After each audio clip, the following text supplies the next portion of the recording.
What's going on, people? On this episode of Murray in a Hurry, episode 3, we're gonna finish up painting this beast.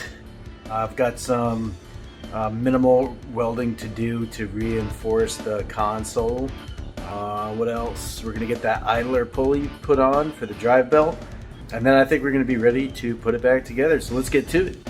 So if you don't remember from last episode, we were doing a couple things. We were getting the body painted on this tractor, but what I want to do right now is that idler pulley for the drive belt.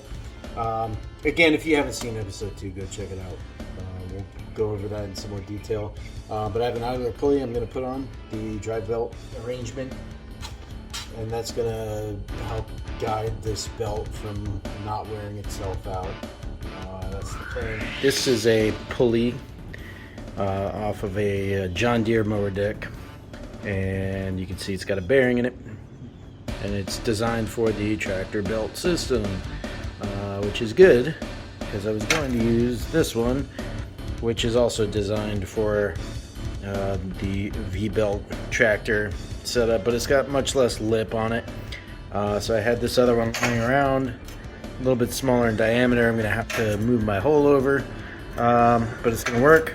You can see I fashioned a belt guide out of aluminum here, and I've got a bolt and a spacer to try to make this whole arrangement work.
Alright, so you can see I've closed the garage doors due to the amount of mosquito bites I was getting per minute.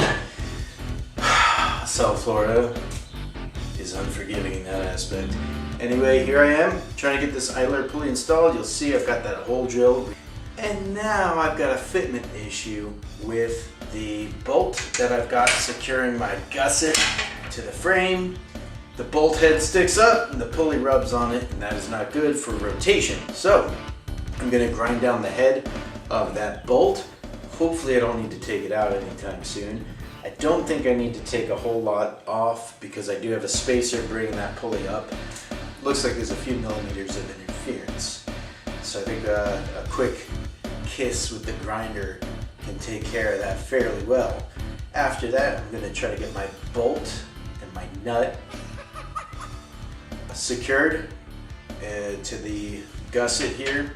A lot of extra parts we got. We'll get everything cranked down, torqued to the factory manual spec, repair manual, the service manual. We'll get everything tightened up, and hopefully this belt will be done. We can move on to greener pastures. Let's get some nude lighting. Oh yeah. Get you out of the way.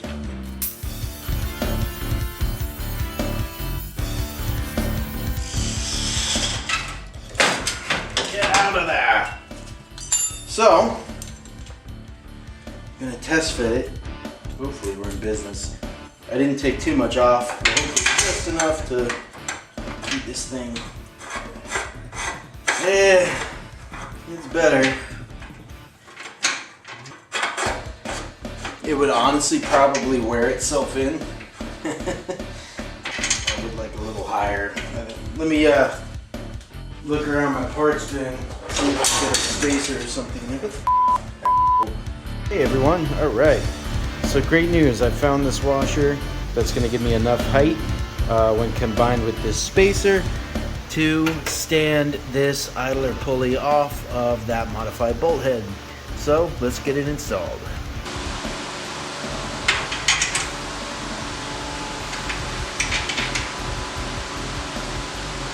Yeah, look at that. She flops right off. Cool.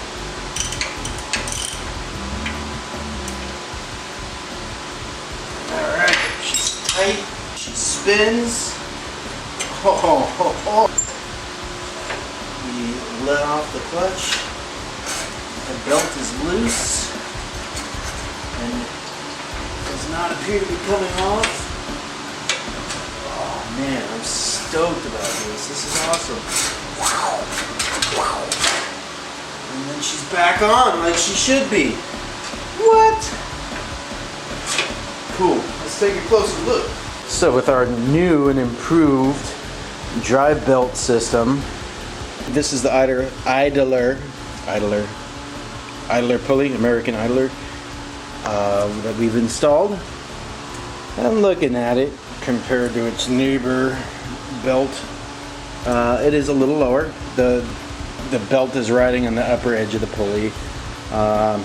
I may add a couple washers to bring that up a little bit, maybe even a quarter inch, half inch or so.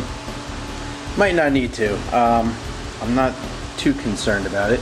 The reason we did this was, remember from last episode, episode 2? We had contact with the drive belt and this belt, I'm going to call it the belt retainer, and these two things were contacting, and that was not good for the life and longevity of that belt. Also, we were having an issue when the clutch was depressed.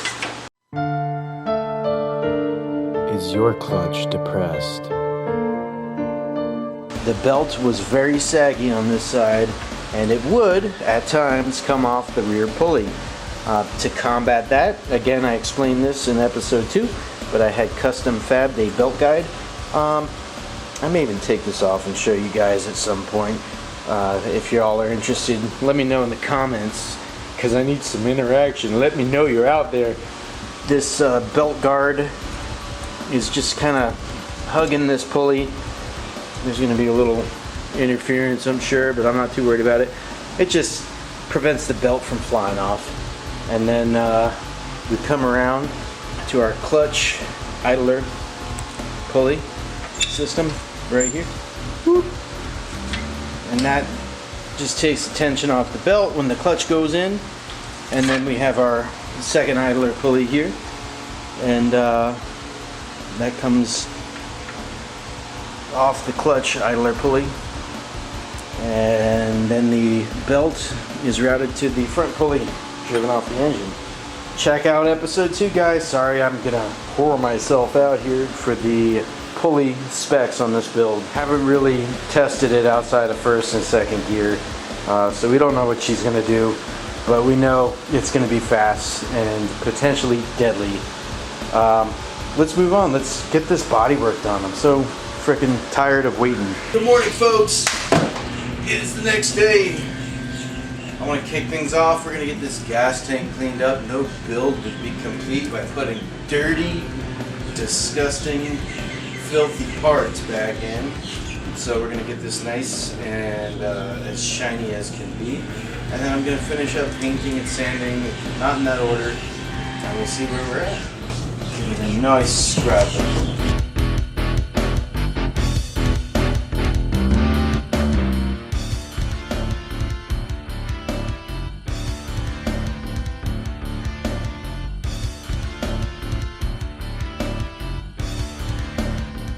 This gas tank, just for the below 80 IQ out there, I've already drained it, which none of my viewers are below 80 IQ. Gas tank was drained of fuel into a government approved container, and you're going to want to drain all the water out of the gas tank. That It's invariably going to end up in there when you immerse a tank like this into a sink of hot water. And it doesn't hurt to rinse the garbage out anyway. Got our gas tank as clean as she is going to get for this build. There's some permanently charred plastic on the tank. I'm sure there's a fun story behind that. But if you ever clean your gas tank like this, you obviously don't want to put it back on with the water inside the tank, so I'm going to let it dry. There's plenty of other things to do with this tractor while this thing dries out over the course of several days, in all reality. Alright, so now that the easy part of cleaning that gas tank is done, it's time to get on the air sander. To my loyal viewers, always remember to lube up your tool before you use it. Daily. Oil daily.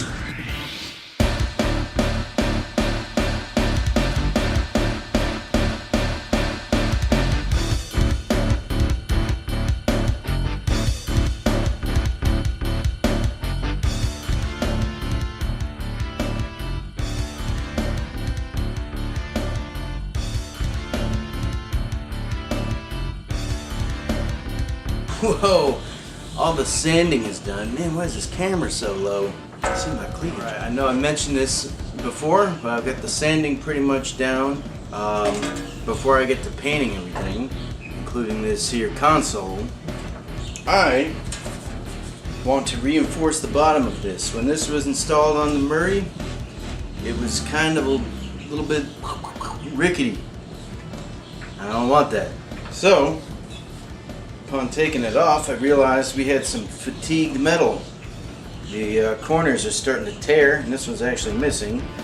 So what I'm going to do, I'm going to tack on some thicker steel, weld it on, and that should reinforce the bottom of this console so that it has a nice, firm grip on the outlet.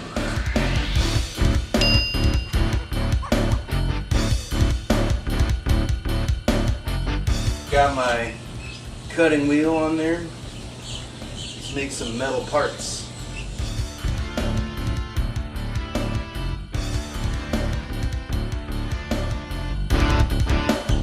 The welding portion of this video is brought to you by Tickle Decker. Tickle Decker. Get you some of that.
Alright guys, I'm happy to report that I think everything's painted. The bed liner came out great. Go ahead and check that out. We're going to get some footage of that here in a second. Everything's drying. So when we do our next video, we are going to be bolting this thing back together. What do we have on the horizon for coming up? I'm going to tell you that right now. So next video, I'm going to be focusing on reassembling this tractor. It's going to actually start to look like it did, just a little bit newer. I'm not going to bore you with any more paint and touch-up shit. After we get it bolted back together, we're going to make sure the steering and all that stuff is working properly. And then it's going to be time to rig up some gas and brake pedals. So you can join me as we engineer that right here in Mattio's garage. Thank you for watching Murray in a Hurry, episode 3. Stay tuned for episode 4. Like, subscribe, comment, call me out of my bullshit. Have a great day. Brush your teeth and say your prayers at night. Say your prayers in the morning. Say your prayers before lunch. Say grace. Thank your mom, thank your dad, thank your uncle, thank your brother, and have a great day. Bye-bye.